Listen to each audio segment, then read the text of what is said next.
Draymond, what did you guys get out of Jordan, especially late? He was incredible. He was aggressive from the time he came in the game. I think he did a great job of picking and choosing his spots. And then also on the defensive end, he was incredible. I think, that's one of the next steps for JP and his growth is locking down on that side of the ball. And it's not that you have to be a lockdown defender either. But just give consistent effort on that end. And he's growing as a young guy in this league, and, he's starting to give more and more consistent effort. And, that called for him being great on both sides tonight. And he was one of the main reasons, one of the main guys carrying us to that win. Last question is, what did you guys want to do with Joel in that fourth quarter? Because it looked like you guys turned it up on defense. Yeah, I mean, what's up, man? Yes. No school.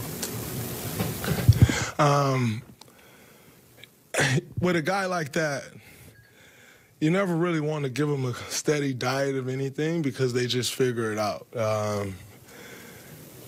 He told me, he said, you know why I played like that tonight? You said Jokic was the hardest person to guard in the league.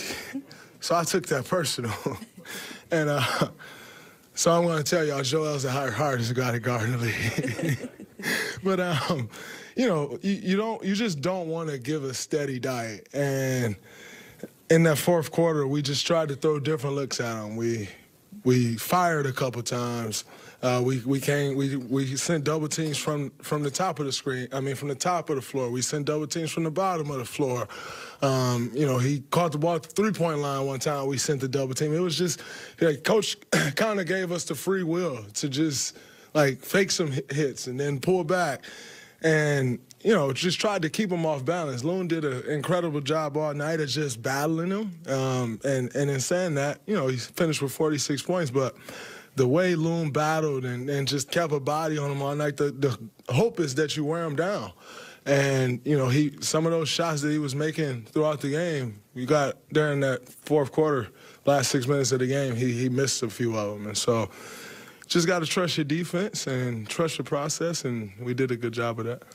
I was wondering if I can follow up on Jordan. Do you think that there's been a positive part of his game that's been underreported, or the opposite, where a part of his game that's a work in progress that's been overreported? I think when you have success, that's just what comes with the territory. In saying that, I think the attention that he draws and the pressure that he puts on the rim, not many people really talk about that. He